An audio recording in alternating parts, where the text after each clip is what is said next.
Snow fell like broken glass across the headlights. The old truck crawled up the mountain road tires, crunching through the frozen silence.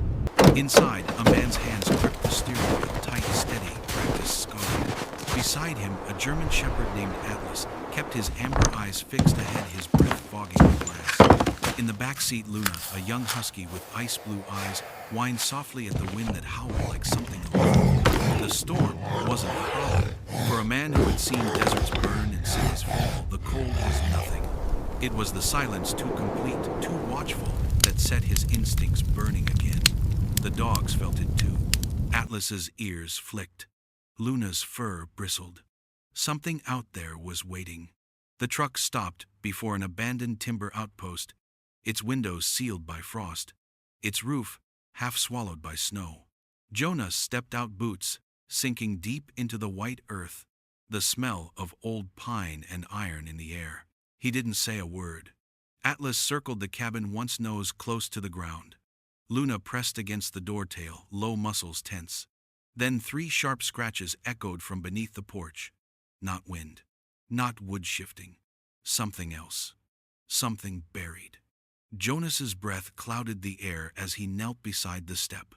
A faint metallic sound answered from below, like a heartbeat trapped in ice. Atlas growled. Luna's eyes widened. This was no empty shelter. It was a grave of secrets. And tonight, under the weight of snow and silence, those secrets were about to wake. If you believe every mountain hides a story, stay with us, because this one has been waiting too long to be told. The storm had eased by dawn, but the world it left behind felt hollow. A pale desert of snow, still and soundless, as if the wind itself had frozen mid-breath. I remember stepping out of the truck boots, sinking with a dry crunch, and thinking how quiet death must sound in a place like this. Atlas leapt down beside me, first landing clean and solid, nose to the wind. Luna followed slower, her silver fur catching the early light like smoke. For a moment, the 3 of us just stood there, our breath mingling in the cold, watching the sun fight through the clouds. I had told myself this was only a trip, one more move after too many others. A cheap piece of land? An abandoned logging outpost? Halfway up a forgotten mountain? A place where a man could stop running from the echoes of the past. But as I looked around, it didn't feel like a beginning. It felt like a reckoning. The air smelled of sap and rust. Snow pressed heavy on the roofs of the old cabins that once housed timbermen and their families. A rusted water tower leaned at an angle, the letters of its company name eaten away by weather. The forest that surrounded us seemed to breathe 1,000 black trunks, standing shoulder to shoulder, their branches whispering something I couldn't yet hear. Atlas barked once, sharp and low, the sound swallowed almost instantly by the pines. Luna stayed close, her tail low, her eyes flicking from shadow to shadow. I'd spent years trusting their instincts more than mine, and today they were uneasy. I found the main door to the outpost, buried under a sheet of ice. When I broke it open, a draft of cold, stale air rolled out, wood rot, dust, a trace of oil. The smell of abandonment. Inside, everything waited exactly as it had been left. A coat still hung on a nail by the stove. A tin mug sat on the table, half filled with something long frozen into amber. Someone had been here once and left in a hurry. I tried to tell myself that the miners or loggers had simply walked away when the storms came. But in places like this, walking away usually meant something else. I set down my duffel, struck a match, and lit the old lantern I'd brought. The light threw long, trembling shadows across the room. Atlas sniffed the corners, slow and methodical. Luna nosed through a broken crate filled with scraps of paper. When her paw brushed a metal tin, the sound made me flinch, too sudden, too alive. It took hours to get the stove working. The heat barely held back the cold, but it gave the room a pulse again. I watched the flames and thought about the years I'd spent chasing quiet. You tell yourself that after the war, after the noise and the blood and the endless waiting, all you want is silence. But silence can be cruel too. It starts to echo the things you tried to forget. Out here, with the dogs lying near the fire and the forest pressing close outside, I felt that echo return. Every creak of the wood was a memory. Every gust against the window was a voice I couldn't quite name. By noon, the snow had stopped. A weak sun fell through the clouds, painting the mountains in shades of ash and steel. I decided to explore before darkness came. The outpost sat on a small plateau overlooking a frozen creek. The road we'd come in on curved down and disappeared into the trees. Beyond that, nothing but wilderness for miles. Atlas trotted ahead, nose to the ground, his tracks deep and straight. Luna followed him, light-footed and curious, occasionally turning her head to make sure I was still behind. Their bond had always fascinated me, one all instinct and command, the other wild and intuitive. Between them, they carried the last threads of whatever part of me still trusted the world. We found a trail leading uphill, half erased by snow. It wound through dense pine until it reached a ridge where the wind hit hard enough to sting my face. From there I could see the valley below, a flat white sea broken only by the line of the creek and the dark ribs of fallen trees. It was beautiful in that lonely, uninviting way that makes you wonder how long beauty can last before it turns hostile. Something metallic caught the sun to the east. I squinted, raising a hand to shield my eyes. Half buried in ice was a radio tower, its frame bent like a spine. A few loose cables swayed in the wind, groaning softly. I didn't remember seeing it on the survey map. Curiosity tugged at me. Atlas let out a short whine. Luna pressed closer to him, ears pinned. I crouched, resting a hand on Atlas's neck. His fur bristled under my glove. "It's all right, boy," I said quietly, though I didn't believe it. We made our way down the slope. The snow grew deeper with each step, clinging to my boots.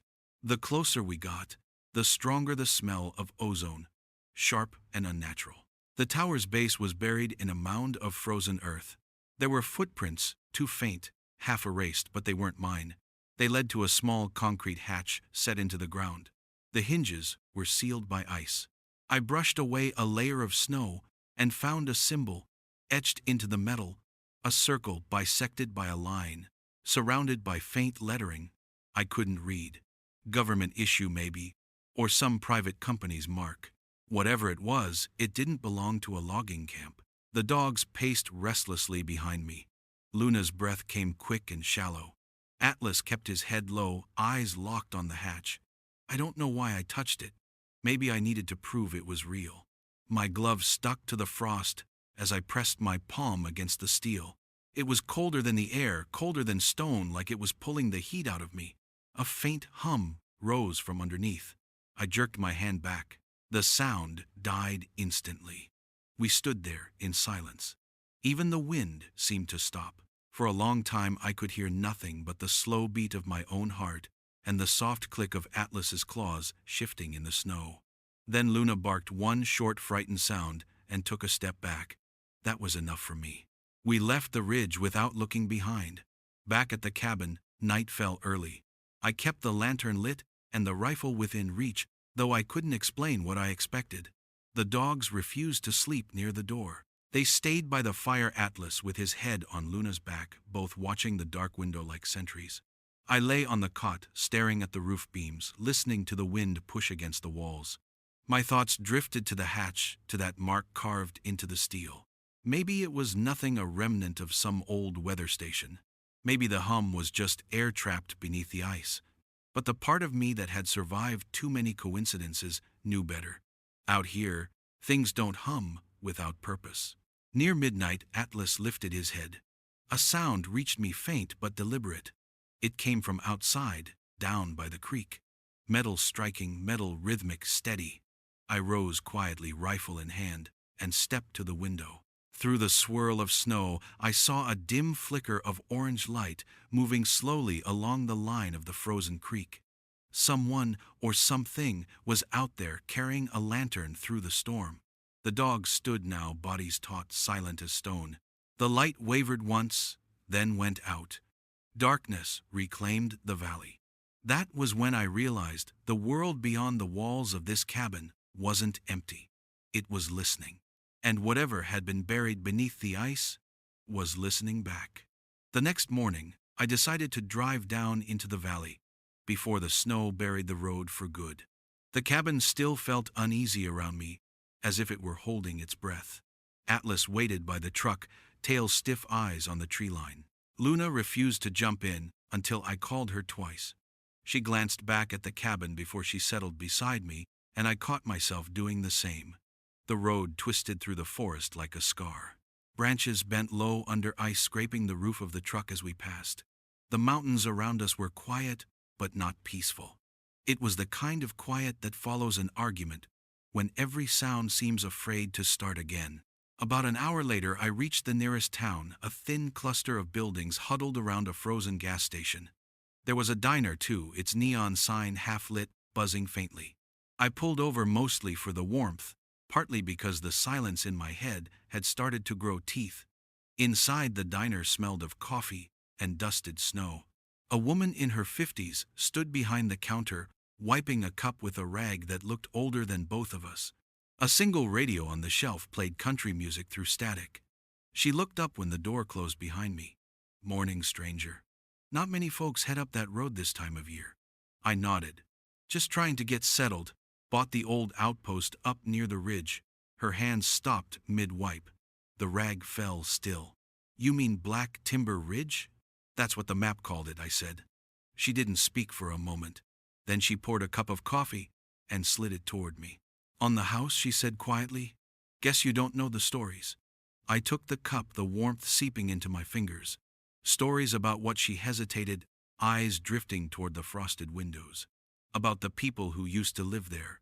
The ones who didn't come back after the thaw. Before I could ask, a man sitting in the booth by the window spoke, without turning around. His voice was low, steady, like someone used to being ignored.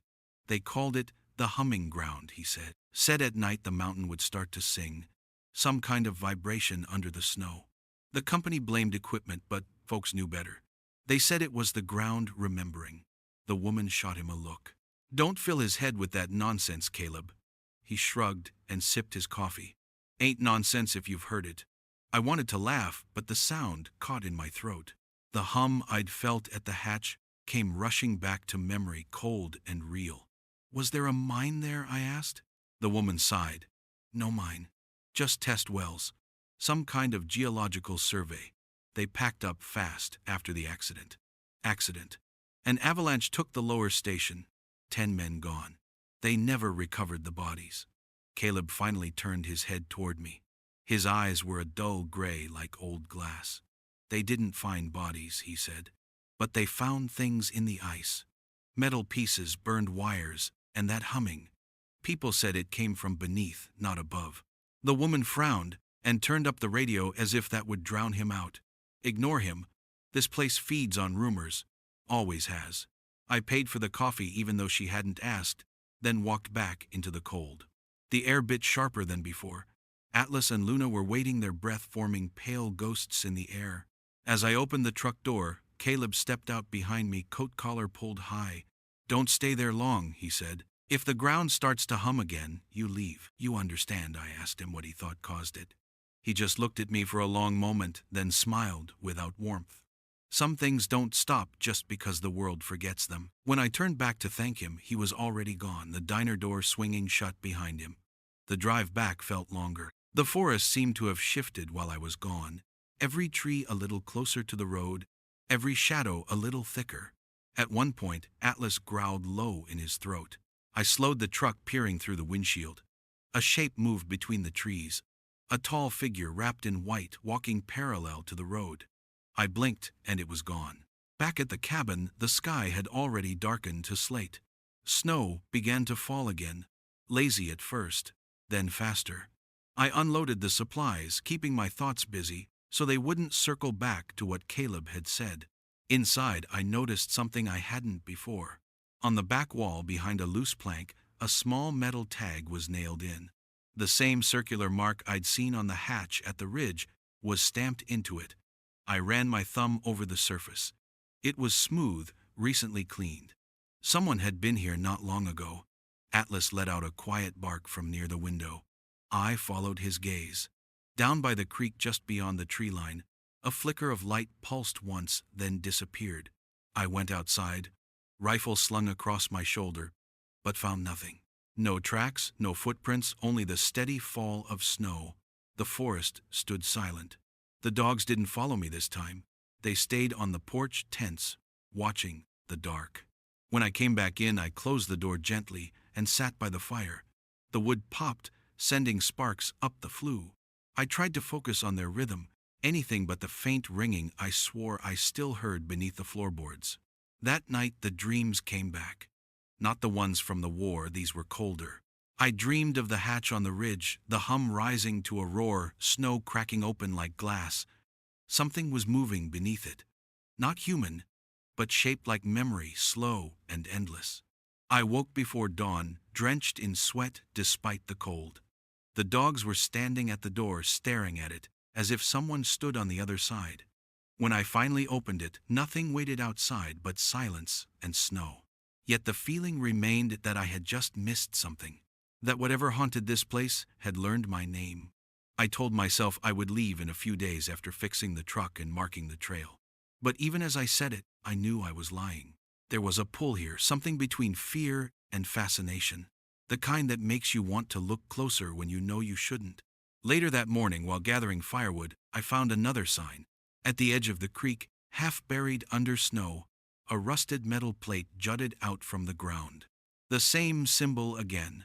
The line and circle. This one had words etched beneath it, barely legible through the ice. Property of Northwell Research Division. The name meant nothing to me, but it sounded official, secretive. I took a photo with my old phone, but when I looked at the screen, the image shimmered.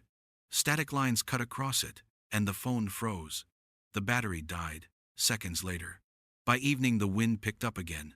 The dogs refused to go outside. I locked the door, though I doubted it would matter. As I checked the lantern, a sharp smell filled the room, ozone, again faint, but unmistakable. The same scent I had noticed near the tower. Atlas growled softly. Luna pressed close to my leg. The lantern's flame flickered once, twice, then steadied. From somewhere deep under the floor, I heard a sound, a slow, drawn-out hum, rising like breath before speech. It lasted no more than a heartbeat, but it was enough. That night, I didn't sleep. I sat by the window until the first gray light returned to the mountains, waiting for a sign that it had only been my imagination. None came. And as the dawn broke cold and colorless, I realized that the warnings I had heard in town weren't superstition. They were memories. This mountain remembered what it had buried. I should have listened to them. But I didn't. The third morning on the ridge began with a sound I could not name. It wasn't the wind, though it came and went, like breath. It wasn't the creek either, now buried under a new crust of ice. It was deeper, slower, as if the mountain itself were murmuring in its sleep. Atlas heard it first. His head rose from the floor, ears pricked, body rigid. Luna followed her tail, curling low, a soft growl building in her chest. I sat up, pulse quick, waiting for the sound to return. It did faint, but clear, an uneven vibration coming from beneath the cabin floor. I told myself it was nothing. Old pipes, shifting frost, some trick of the wind. But when I knelt to touch the boards, I felt it, a faint tremor, steady as a heartbeat. The day before, the thought of leaving had still felt possible. Now, it was gone. I had to know what was under there. I started moving the furniture aside. Dust rose like breath from a long dead thing. The dogs watched, silently following each of my steps. Under the stove, I found a loose panel.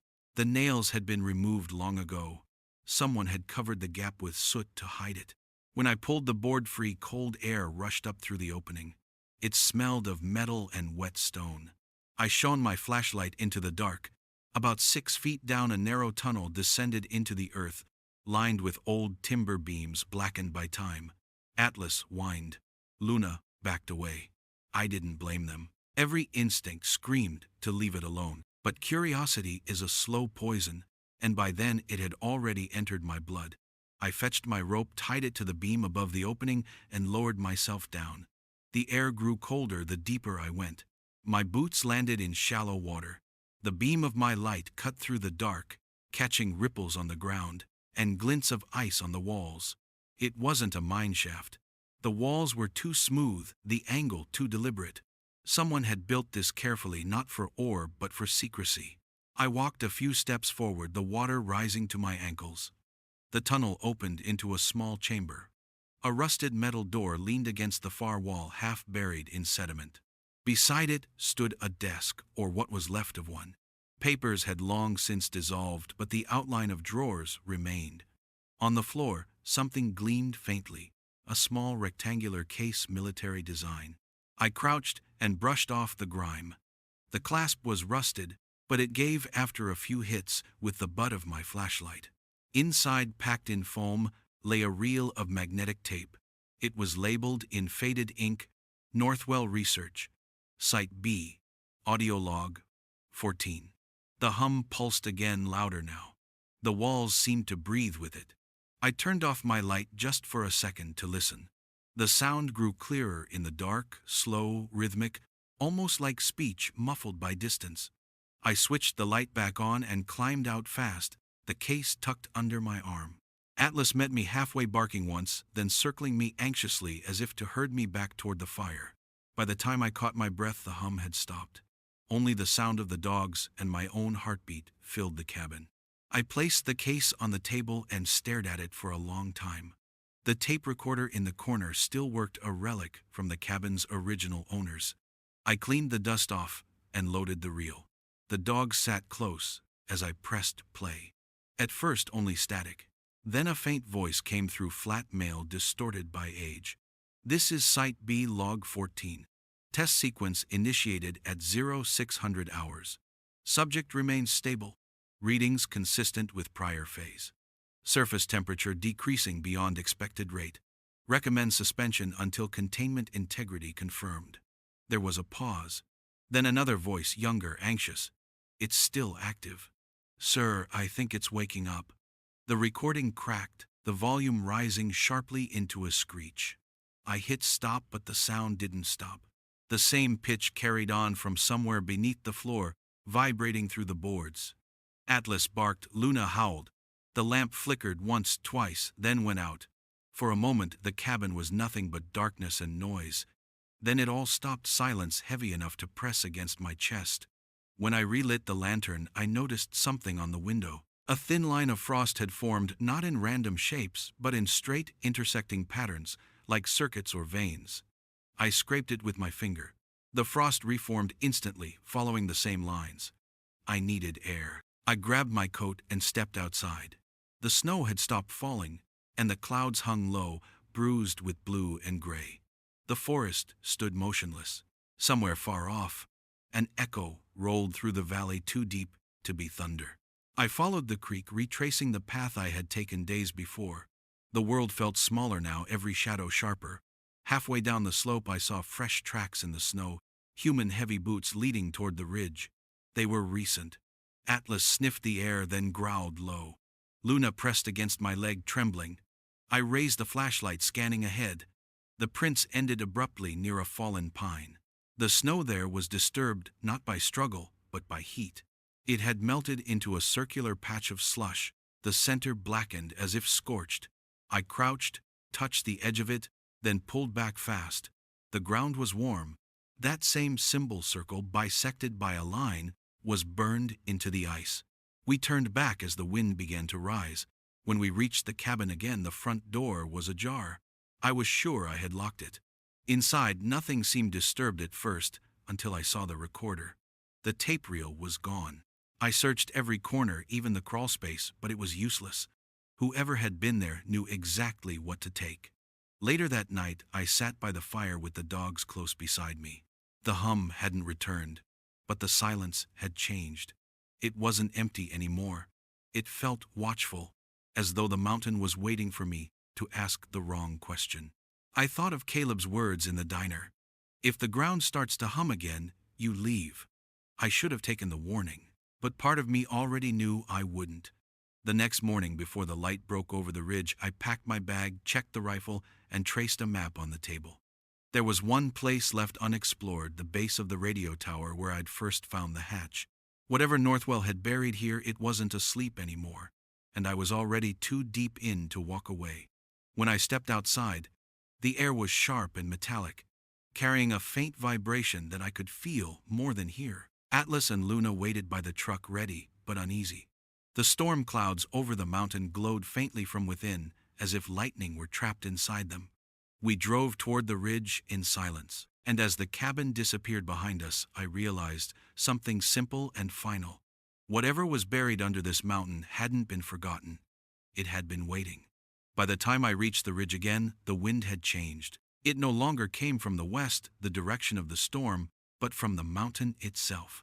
It moved in slow, steady breaths that didn't match the rhythm of the weather. Atlas growled the moment we stepped out of the truck. Luna refused to move at all until I called her twice. The air smelled faintly of ozone, again sharp enough to sting my throat. The radio tower loomed ahead, its metal frame bent and skeletal against the sky. I could see the hatch I had found before, half revealed through the thinning snow. But now the ice around it was gone, melted clean as if by heat. Someone had been here. I knelt by the opening. The symbol on the metal plate had been scrubbed off, replaced by a fresh coat of dull gray paint. Near the hinges, faint boot prints ran in both directions, several pairs, all heavy military grade. The same pattern I had seen once in another life, on desert patrols where every step meant risk. Atlas whined, his breath steaming in the cold. Luna pressed close to him, her eyes fixed on something behind me. I turned, just as a faint glimmer caught my eye on the ridge above. A reflection, small but deliberate. A lens. Someone was watching us. I didn't stay to look longer. We retreated to the truck, and I drove back down the slope, pretending not to notice the dark shapes that shifted between the trees. The dogs never took their eyes off the rear window. Back at the cabin, everything looked untouched, but the silence had weight. The air felt thicker, as if it had been stirred recently. I checked the latch on the door. It was still locked. Yet when I entered, the faint smell of engine oil hung in the air. Someone had stood where I stood now. Atlas moved through the room, sniffing carefully. He stopped by the table, nose pressed to the floorboards. A small drop of dark liquid marked the wood. Oil. The same type I used for my rifle. Except I hadn't opened the case since the day I arrived. I knelt to wipe it with my glove, and a sudden creak split the silence. One step on the porch outside, then another. Slow, deliberate. The dogs went still. I motioned them to stay quiet and reached for the rifle. The safety clicked off too loud in that silence. I waited, breath shallow. The steps stopped by the door. No knock, no voice. Just stillness. Then the doorknob turned slightly, a metallic sigh. I aimed low toward the frame. Whoever it was didn't force entry. After a long minute, the pressure on the handle eased and the footsteps moved away. When I finally looked through the window, the porch was empty, only a faint trail of snow disturbed near the steps leading into the forest. That night, I didn't light the lantern. The dogs stayed awake with me, watching the windows. Around midnight, a low thrum rolled through the ground. Not the hum I had heard before. This was mechanical, rhythmic, almost like rotors in the distance. I stepped outside, the rifle slung across my chest. Above the tree line, a pale red light pulsed through the fog. It came from the direction of the ridge. Then faintly I heard it, the chop of a helicopter blade muffled by snow and wind.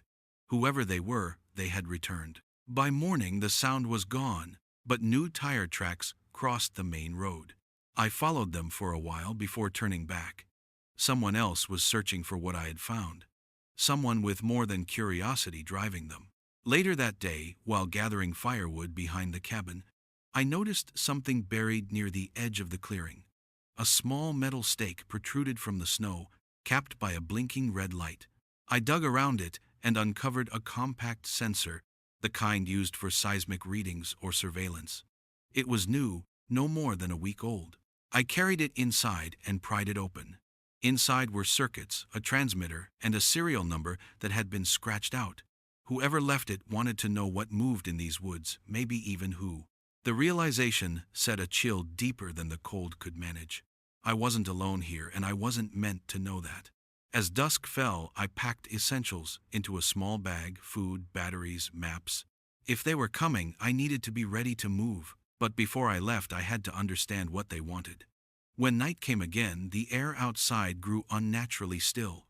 The forest had gone silent, the way it does before a storm or before a hunt. Atlas stood by the door, muscles tense. Luna pressed her head against my knee, trembling. Then the lights came.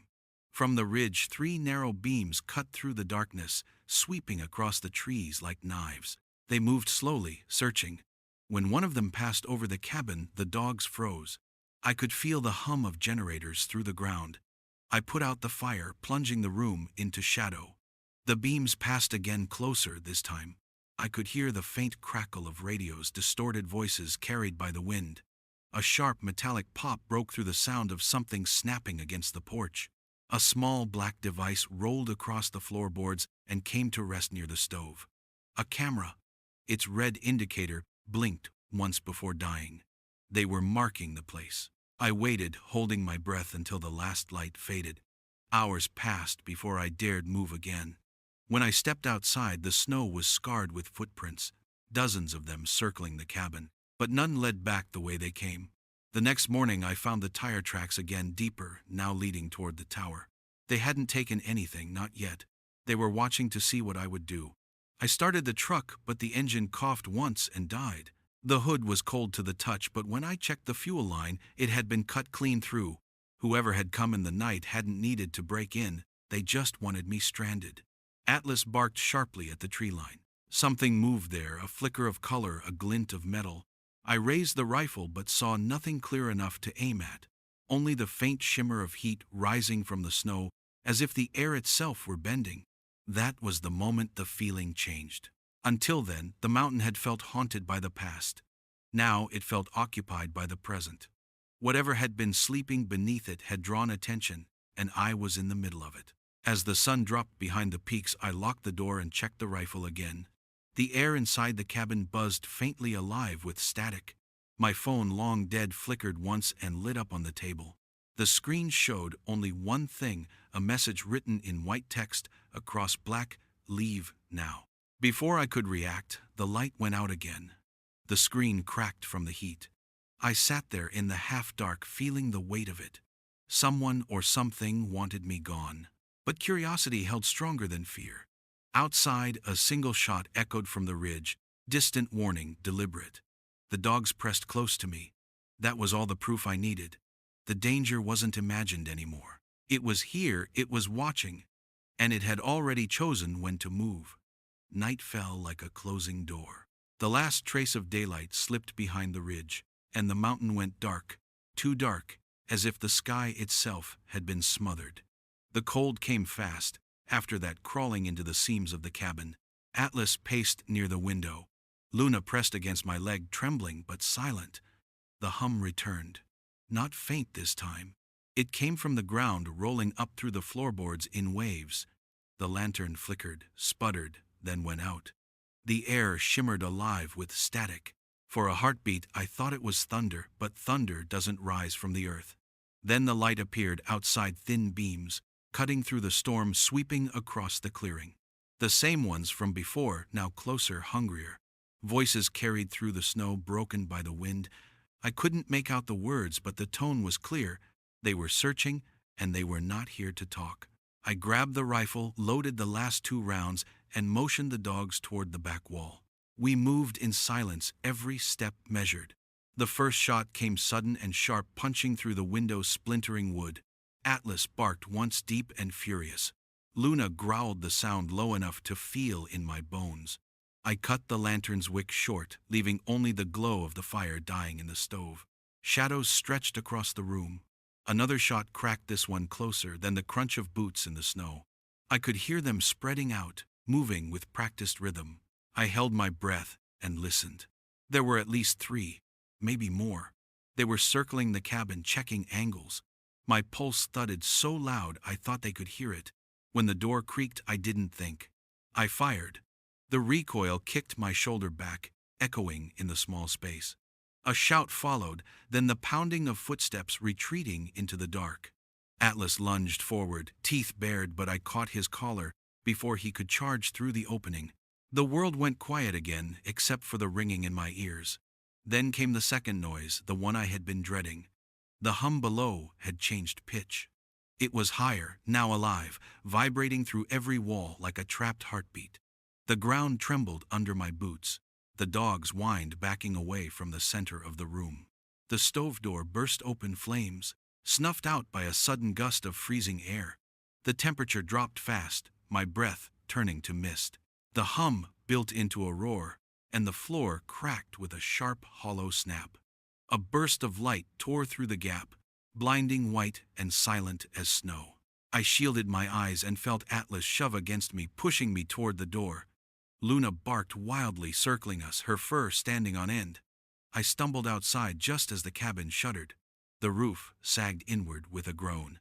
The dogs pulled ahead, dragging me through knee-deep snow toward the tree line. Behind us, the outpost collapsed, sending a shockwave through the valley. The sound rolled like thunder, but sharper, as if the mountain had exhaled. We didn't stop until we reached the ridge. From there, I could see it, light seeping through the cracks in the ground where the cabin had been pulsing in rhythm with that impossible hum. It wasn't fire. It was something colder, mechanical, alive. I fell to my knees, gasping, watching the glow fade back into the earth. The silence that followed was absolute. Even the wind had stopped. Atlas stood beside me, chest heaving, fur matted with snow. Luna leaned against my arm, her breath hot and shaky. We stayed that way for a long time, staring at the hollow where the cabin had stood. The danger had passed, but the air still carried its memory, a sharp electric taste that wouldn't fade. When the first flakes of snow began to fall again, I realized we were still breathing, still alive. But whatever was buried under this mountain had finally woken, and from that moment on, there would be no going back. The world held its breath with us, waiting for the next sound to break the silence. The dawn came slowly, bleeding through the fog like a wound trying to close. The mountain no longer hummed. The snow had swallowed the sound, the heat, and the wreckage of what used to be my cabin. All that was left was a faint trail of steam, curling from the crater where the ground had split open. The air smelled of metal and rain. Atlas limped beside me, silent but alert. Luna followed close, her tail low, her eyes flicking back toward the hollow, as if expecting it to move again. Neither of them made a sound, and somehow that silence felt like reverence. When the storm broke completely, I saw what the explosion had revealed. Beneath the collapsed earth, half buried in ice and ash, were fragments of machinery, wires, plates of alloy, shattered glass tubes, still glowing faintly with a pale blue light. It wasn't mining equipment. It wasn't anything built for this world. I took a photo with my backup camera and stepped closer. The fragments were arranged too deliberately to be an accident, forming a spiral around what looked like a sealed vault door. The same symbol marked its surface, the circle and line. The hum had come from here. Whatever Northwell had been doing, it was not science as I knew it. I brushed the snow from a metal plate beside the door. Words etched into the steel read Project Meridian, Energy Source, Recovered 1972, Containment Required, Recovered, Not Created. The meaning struck like cold water. They hadn't built it. They had found it. And they had buried it here to hide their failure. I thought of the voices on the recording, the fear under their calm. They had warned someone once. No one listened. And decades later, the mountain still carried their warning in its bones. By noon, the valley had filled with distant noise, the whine of rotors, engines climbing through the air. Not the men who had hunted me before, but rescue teams this time. Word of the blast must have reached them. When the first chopper circled overhead, Atlas barked once, sharp and proud. I raised a hand to signal, feeling the snow sting my skin. For the first time in weeks, I didn't feel hunted. I felt seen. They took us down the mountain by dusk. From the ridge, I watched as officials cordoned off the site, men in protective suits swarming around the crater. I handed them the photo and the recordings I'd salvaged. They listened, skeptical at first, then quiet as the tape played. The hum returned faintly through the speaker, even though the reel had ended. No one spoke after that. An agent approached me later, his face drawn, his voice careful. "You were lucky to get out alive," he said. "I wasn't the first," I told him. "Just the last to listen." They offered transport back to the city, but I refused. I had come here for peace, not headlines. All I wanted now was distance from the lies, from the noise, from the thing they had tried to bury. That night, we camped by the base of the mountain under a sky finally clear. The stars looked sharp enough to cut. Luna slept with her head on my arm. Atlas watched the fire, every line of his body calm again. The world felt heavy, but quiet, like something finished and understood. As the flames sank to embers, I thought about how it had started one night. One sound, one small pull of curiosity that had felt like nothing more than instinct. Maybe it was instinct. Maybe it was something else, something older than reason, calling for truth even when truth burns. The wind rose once more, gentle this time, carrying the smell of pine and ash. I looked up at the mountain, now resting again beneath its white shroud, and whispered a promise I wasn't sure to whom. We all chase silence for different reasons. Some to forget, some to find what's still hidden inside it. And sometimes all it takes to change the course of a life or uncover the sins of a buried world is a single fragile thing. A feeling, a whisper, a small stubborn belief that something is waiting beneath the noise, asking to be heard. The mountain sleeps again, its heart sealed beneath the snow, but some nights I swear I can still feel that faint vibration under my feet, like a memory refusing to die. Maybe it was all meant to stay buried, maybe not. All I know is that what we found up there was never meant for human hands, and it's not finished with us yet. Atlas still wakes, in the middle of the night, staring toward the ridge. Luna whines at the sound of distant wind that isn't really wind. I've handed over the evidence, but part of me knows this story isn't closed. There are still missing logs, missing names, and whatever lies under Project Meridian's vault has started to stir again. If you've followed us through the storm, through the silence, the fear, and the hum, stay close. Share your theories below. What do you think Northwell really found? And what would you do if you heard the ground whisper back? Subscribe, keep the fire burning, and be ready for what comes next. Because the mountain remembers, and so will we.